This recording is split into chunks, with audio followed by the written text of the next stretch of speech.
All right. The good stuff is here. Finally. In droves. All right, Mike, go Uh, ahead. All right, so this is part 2 of the two-parter, episode 6, Showdown in Tokyo-3. The angel Ramiel is boring down through the upper layers of Tokyo-3 to reach NERV headquarters in the geofront below. Possessing a strong beam attack and the strongest AT field ever observed, a direct assault by an Evangelion would meet with failure.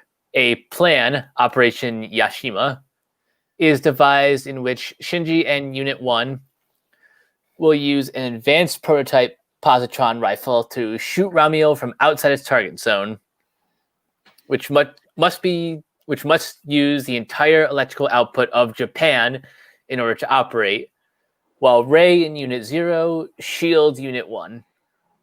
Shinji's first shot misses while Ramiel retaliates with its energy beam, but Rei steps in front of Unit 1 to shield him.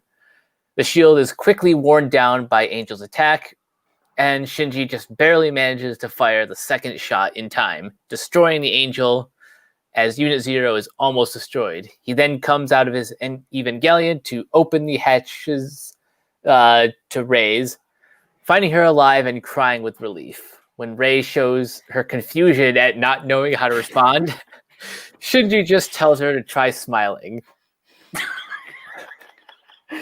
Oh, well, Boy. because that always works. Tell a girl to smile. Yeah. Ray is finally a character. She's finally become a real girl.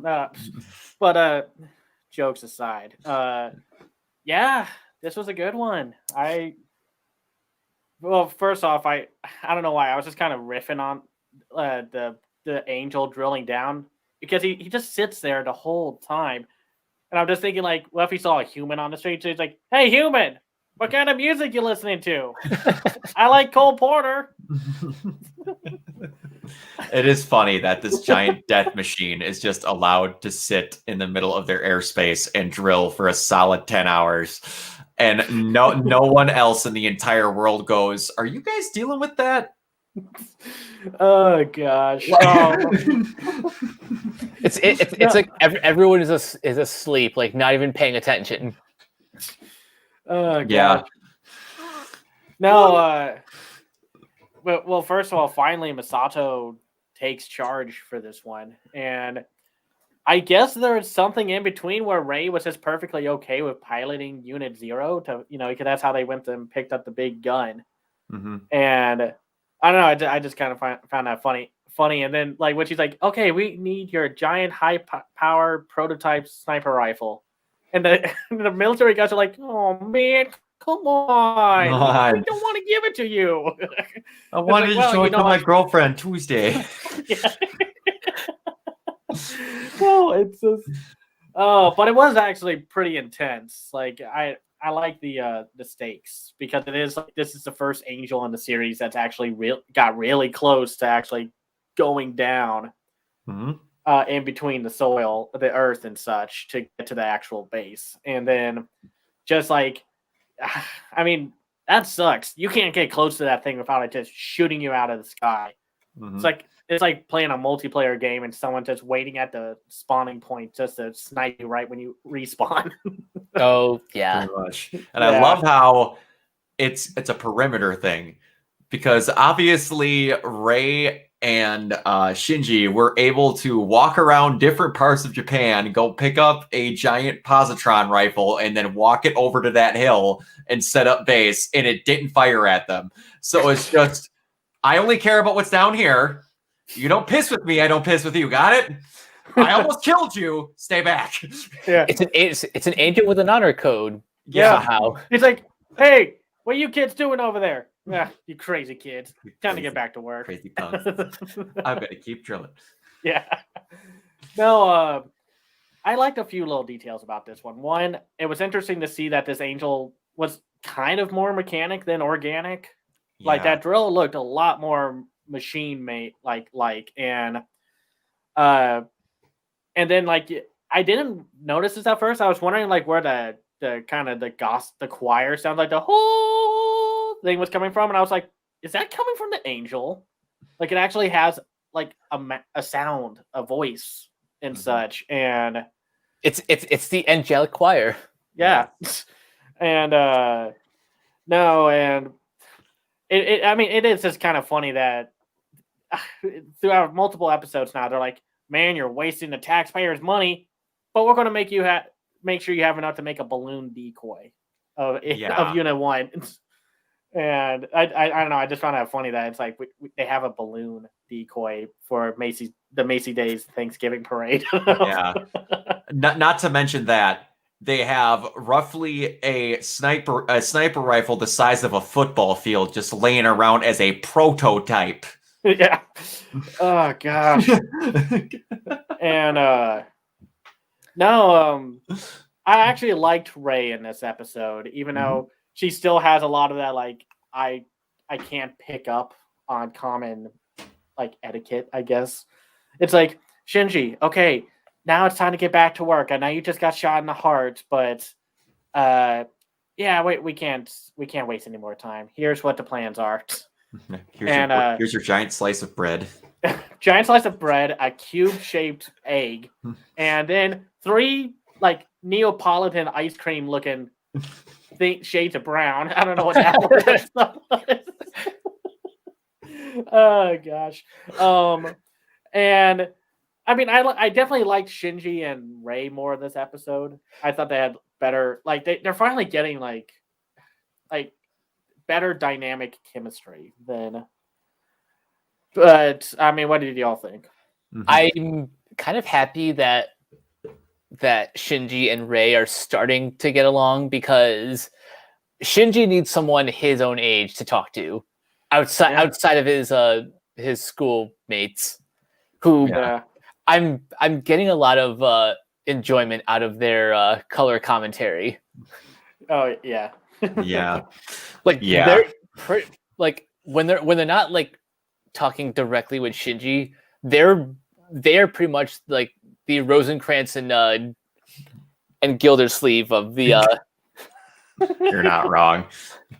And it just also like the entire city's under lockdown, and we're like the giant death machine is out there, and they're just sitting next to the Ava entrance tunnel, happen to be there when the 2 units are gonna come out. Oh gosh. No, I'm a little shocked that the angel did just like like shoot him right there and then, but I guess it's like, you guys can't do anything to me. You're no bother. The best part is when I see that scene is I'm thinking in my head, the Ava goes, son of a bitch, they have an entrance tunnel outside of my target range. Yeah. You stay over there. I actually like the shield thing that they use. That it's just basically the underside of a space shuttle. Pretty much, yeah. Yeah. Yeah. And there's that cool visual of when the sniper rifle goes off and the laser goes, and it does that cool little like woo thing. Yeah, that like that wave blast was really cool. Yeah, and the laser beam is so intensely hot that it literally melts the armor on the Avas, and oh man. But I do like that it's like, okay, we're gonna power this thing up with basically the whole city. Sorry, everyone. Sorry for anyone who's not hooked up to. Sorry to anyone who's hooked up onto medical devices. So, not just the city, the entire country. Yeah. I mean, it's one of those things where it's like, don't think too hard about it. And it's like, yeah, what about people who need to stay on those devices? You're just gonna shut them down? Okay, no. That reminds me of, again, I'm going to mention Pat in a movie reference in 2 episodes in a row. They this exact same comment got made when they were talking about the Sonic movie, when Sonic sets off the EMP blast that blacks out the entire like western seaboard. Yeah. And and someone did some calculation of how many things Sonic killed when he did that. Oh yeah. But well, this is the type of stuff that I watch mech shows for. Absurdity. Yeah. Mm-hmm. That's the fun of it. If anyone has watched Zoids, the ending of the last episode of Zoids is them shooting a building-sized creature out of a giant sniper rifle attached to a small county-sized dinosaur of a robot at another county-sized giant robot at high speeds to pierce through its ventilation shaft to kill it. And I'm just like, this is why I watch anime. Yeah, that's the good stuff right there. Yeah, no, this was the good stuff, and I like that it kept a pretty good pace. They didn't really lollygag a little too much, and there's also just kind of like slightly funny things where it's like Shinji's like, man, there's a possibility that we can die. And Reisa's like, why do you say that? It's like not even thinking about it. It's like, did you not see that I got shot like right when I went up there? Yeah. If we screw up, we are doomed. Yeah. So, and again, though, it's probably not the best. I mean, I get it. It's in the moment. It's emotional. It's like, well, you can smile. And it's like, you can't say that now, but the idea is there. Yeah. Yeah. Yeah. But it is just kind of funny, sad, because it kind of shows us how screwed up Ray is. It's like Shinji is bawling his eyes out like, oh my gosh, I am so glad you're okay. He ripped off that barrier thing and pulled out the pod thing, and like father, like son, apparently. Yeah, the symbolicness. And he's like, oh my gosh, I'm so glad. And Ray's is kind of like, okay. Like, this is my normal Tuesday. I get beat around in these things every day. And yet she'll still go to school in all her bandages. Yep. Yeah, And no one will care. No. She's just really into MMA. She's not a pilot. I know. Do you guys have any other thoughts? Mike, you kind of let loose, buddy. Yeah. So how about we talk about that conversation that they had about her link, how she has like Nothing. we talked about how Ray's basically desensitized. Mm-hmm. You know, she's been doing this longer than Shinji has, so she's pretty much a living weapon. Mm-hmm. Mm-hmm. That's her purpose, pretty much. Yeah, that's what they see her as, because she's 14, getting the mech. And we're never going to get over that. No. No, it's messed up, man. It is. It's like, I know. It's like even with stuff like this, like, yeah, they shot the angel out of the sky. It was amazing, and it's like they're using child soldiers. They're also just forgetting that you see in the distance that thing is flattening buildings. Mm-hmm. Oh yeah. every time I think of the actual repercussions of each battle, I think of the SpongeBob meme with him and Patrick and the city burning. We did it, Patrick. We saved the day. No. Yeah, that's it. Yeah. At least it's not as bad as Ultraman and Power Rangers and whatnot, where it's like, oh yeah, the city got rebuilt it within a week. Everything's fine. That's why everything is back up and running. No. Absolutely. Yeah. So this episode gets the sore like this because no show has done it as much, and it was the same formula, but it worked every time. And I wish more shows would do it. Was the original Justice League cartoon. Every single 2 episodes were 2-parters. For the whole first season, it was part 1, part 2, part 1, part 2. And they got great stories the whole way through it. And they never gave it up because they always had setup and payoff. And they were unbelievably well written because you could get all your treats you wanted all over the place. You could have every bit and bobble that you wanted. You could get everything out of it. And that's why I wish shows did it more. These random 2 to 3 episode arcs. But a lot of them are like Monster of the Week. We got to get it done. And like this show is very much Monster of the Week at points. But like, you don't make something look more intimidating than basically zap frying your main antagonist in the last 2 seconds of the episode, and then basically holding your country hostage for the last half of it. Yeah, pretty much. Yeah. No, that's how Kamen Rider does a lot of their stuff. It's always 2-parters and whatnot. But it kind of depends. I agree. I think done right. If you have enough story to break up into 2 parts and you can execute them both, do it. But it's really going to depend. But no, I agree. Yeah, absolutely. Mike, I should ask this more often too. Mike, do you have any sort of predictions whatsoever? Predictions. From what you've seen so far. Honestly, it's tough to do that right now because so far it is kind of following that Monster of the Week formula. I can only guess that like the next episode we'll learn a bit more about the Angels, since they were kind of like deconstructing one of them in the previous episode. So we're probably gonna get an exposition dump on that. Other than that, this is just one of those shows that I'm really just kind of focusing on the moment. Mm-hmm. Gotcha. No, I do know what's going to happen next, but I'm not going to say anything. Yeah. Like I said, Good. watch them to death. Watch these 2 volumes to death. I know what's going to happen. Yeah, it's a lot of stuff's coming. I just can't wait until, like you said, Shinji needs more people of his own liking to talk to. Oh gosh. There is one thing I think we should talk about. Just a reminder for those who don't know, we're watching the Netflix dub from 2019. Yes. Mm-hmm. So there's an episode coming up that I've heard causes some controversy. Rumpled feathers is a good way to describe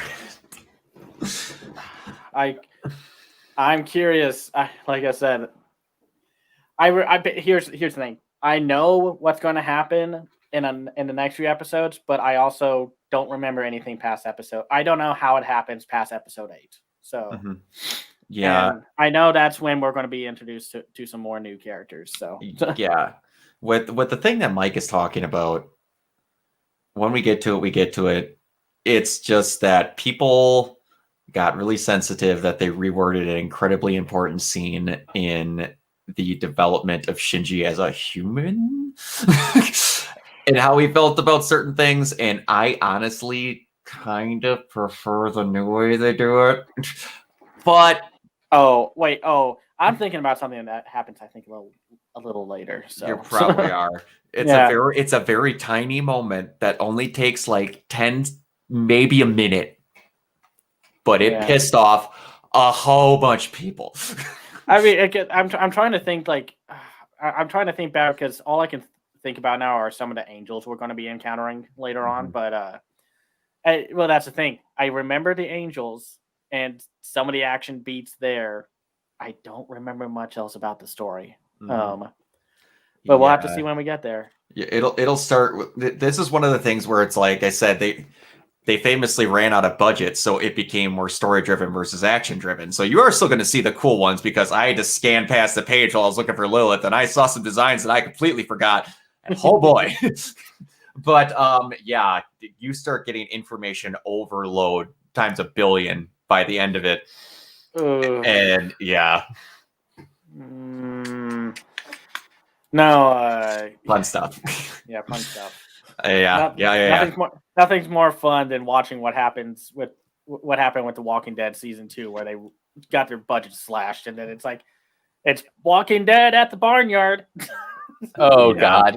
Oh boy! The fat zombie fell in the well. What are we gonna do? It's gonna take 16 episodes. No. What do you mean they just kept them all in the barn this whole time? God, that season was terrible. All right. Anyway, Cameron, where can people find you? You can find me on Twitter at Cam's Eye View.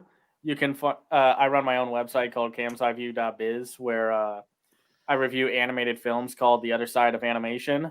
I have a Patreon at patreon.com/camseyeview. I am the co-host of the Renegade Animation Podcast on renegadepopculture.com. And I'm in the Renegade Pop Culture Facebook group. Mike, where can they find you? You guys can find me on Twitter and Instagram at Captain K42. Check out my quick thought reviews on letterboxd.com/CoachK42. Find me in all the various Facebook groups just at my name. Like Cameron said, we are the co-hosts of Renegade Animation. You can find that and other Renegade Pop Culture podcasts on Spotify, Anchor, Apple Podcasts, wherever you listen. You can follow Renegade Pop Culture on Facebook and Twitter at Ren Pop Culture. And you can check out our website, renegadepopculture.com. Need an escape? So do we. Precisely. And you can find me everywhere at Organoid0, fanfiction.com, AO3, Twitter, I guess. If you're angry, you can @ me. And Twitch for the most part. I have a Facebook group, but it was gonna be for a Twitch backlog, but it's whatever. If I start streaming on there, that's where it'll be. We will see you guys next time. Bye.